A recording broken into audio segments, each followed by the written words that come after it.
Hello, I'm Matt Galloway. This is the Friday edition of The Current. Going once? 59,800 from Chris? 60. It's hard to imagine a more unceremonious disposal of what is for most people their most important possession. But each day, sandwiched between parking stripes, auctioneers peddle the foreclosed dreams of hundreds of Valley homeowners. Going once? Going twice? Though most of the investors here know each other by name, the deals are nothing personal. To everyone, that is, except Joe Zito. They're vultures, as far as I'm concerned. They're circling, waiting for the prey to die, and then they come in. That's a frustrated foreclosed homeowner in a U.S. news report from more than 3 years ago. The collapse of the housing market in the United States, thanks in part to dubious subprime mortgages, triggered the Great Recession of 2008, and in the wake of that market failure, there were many stories about families finding themselves foreclosed and out of their homes. It was also around then that the practice of robo-signing was first exposed. Mortgage lenders who discovered they could no longer keep track of all the proper documentation to foreclose simply hired companies to manufacture that paperwork. They're not robots, they're low-level staff putting their signatures on affidavit after affidavit. The bank swore off this practice when it first came to light in 2010, but not only are foreclosures back in the news now and on the rise, but robo-signing may have been replaced by a practice called robo-witnessing. This time, hired staff are not only signing, they're actually giving expert testimony in court involving foreclosure cases. The catch is they have questionable experience, if any experience whatsoever. Amanda Lundergan is a Florida lawyer, spends a lot of time in the legal trenches of foreclosure cases. She is with the firm Ice Legal in Royal Palm Beach, Florida. We've reached her there today. Good morning to you. Good morning, Matt. Explain, if you would. We've heard a little bit of a kind of thumbnail sketch of it, but all this new robo-activity, what is robo-witnessing as you understand it?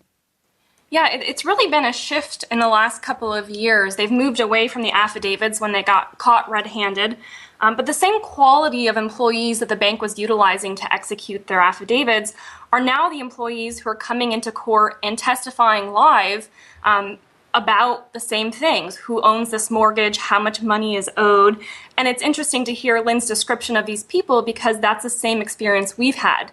These are people who a couple of weeks ago, months ago, were bagging groceries or working at the mall, and now they're vice president of loan documentation, and they've been trained. In fact, we've gotten into that in some of our trials about what kind of training they undergo, and they do role playing and they have scripts about what they have to say, and they're trained to come into the courtroom and testify about the evidence that the bank has to foreclose. And these witnesses, this is their sole job. Many of them don't have offices in the banks. They spend their time flying around the country, going from trial to trial, and their familiarity with the loan is usually acquired on their flight over here to Florida. Vice President of Loan Documentation? Yeah, they're given these titles that on paper sound like they should be the person who has knowledge of how this loan was acquired or how much money is owned. But when you dig deeper into the testimony and you get them off script, you realize that they really don't have the knowledge that they say they do. And it's exactly what Lynn said. It's the exact same situation as it's been since 2008. Nothing has changed in the Florida courts other than the mechanism by which the bank is trying to prove its case has gone from paper to live testimony. So they're in a court, they're testifying. They know nothing beyond what's on the piece of paper in front of them about the case, the issue that they're talking about? They really provide nothing additional to the court. It's not anything that you or I couldn't glean just by reading the court file ourselves. The person who comes to court is supposed to have a knowledge of how these documents were created, how the documents were stored. Otherwise, they're not admissible into evidence. But these witnesses have been trained to answer certain questions and sound like they potentially have knowledge of the documents.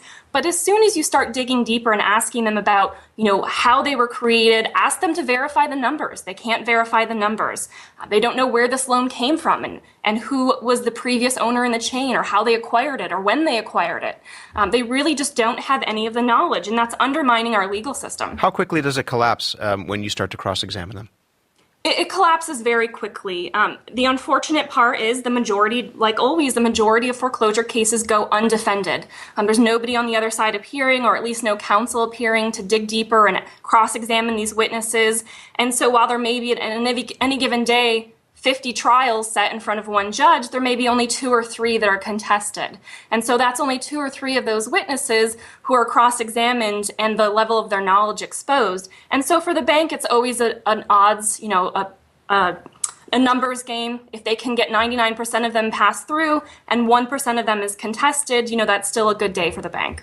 Do they actually say, this is what I was told to read from the script? I mean, is it that blatant, or do they try at least to be actors and portray the role of the witness that they're supposed to be? They try to be actors, and they try to keep giving the same answer they've been taught to give. But if you ask them to define basic legal terms, well, what's a mortgage? They don't know. What does it mean to be the servicer versus the owner of the loan? They don't know. They don't know what a mortgage is. A lot of them don't understand the concept of what a mortgage is versus what a promissory note is. And so it's really quite shocking when you start going beyond the rehearsed answers that they have as to what knowledge they really do have about this loan. And usually it's next to nothing. The judge must be able to see right through this. It's unfortunate. Here in Florida, there's a lot of political pressures on our judges to fast track these cases through. What do you mean? Go ahead. Well, what do you mean by that? Well, they've been given the mandate from our legislature and the politicians that this is a drain on our legal system, that we still have a backlog of cases, although they've made a lot of headway through them, to clear these cases. And they have goals of certain numbers of cases they have to clear within a certain amount of time. And so the judges will say to us, we won't get more funding if we don't clear these cases. And so our court system has been turned into a results-oriented system instead of being a system that protects the process and makes sure due process happens and everyone is protected. Instead, we've turned to a results-oriented legal system where the end result is to clear these cases. And the way that they clear these cases is by entering judgments and setting sale dates. There are a lot of deep-rooted prejudices about clients getting free homes, and they shouldn't be able to get a windfall because the bank can't put on its case. And so unfortunately, it still does happen.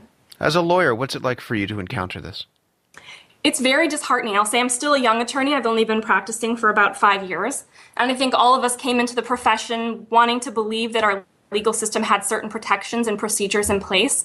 And seeing this so quickly degrade for the sake of expediency is really disheartening. What needs to be done then? I mean, a lot of people are listening to this, scratching their heads, thinking, how is something like this possible in 2014? And how can something like this be ended? So what needs to be done to offer those protections? I think the message needs to come from above, from the funding, from the legislature, that we want to ensure the process. Regardless of how much time it takes to clear this backlog, we need to ensure the process, that every I is dotted, every T is crossed, the proper plaintiff comes, the proper documentation is shown, and then at the end of the day, if they're entitled to the foreclosure, they're entitled to the foreclosure. But it really starts to erode our legal system and our confidence in our legal system if we shortcut that and if we place the result of the foreclosure sale above the process itself. You took an argument to the Florida Supreme Court to try and protect consumers from this sort of thing. Is that what needs to be done? And do more people need to do that to try and protect, as you say, the consumers from this? I think it's inevitable that the appellate system will be facing these issues. Our firm is very involved in other appeals. We have hundreds of them pending before the Florida courts.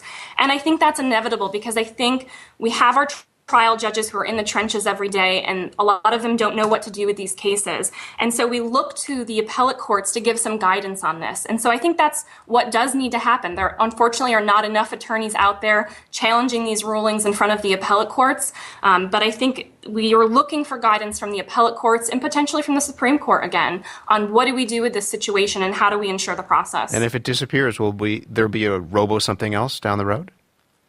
It hasn't changed so far. So every time, they've gotten caught doing one thing, they've just adapted and done the same thing in another forum. And so I think, yes, we'll continue to face these types of issues if we don't address it head on. Good to talk to you. Thank you. Thank you. Amanda Lundergan is a lawyer with Ice Legal in Royal Palm Beach, Florida.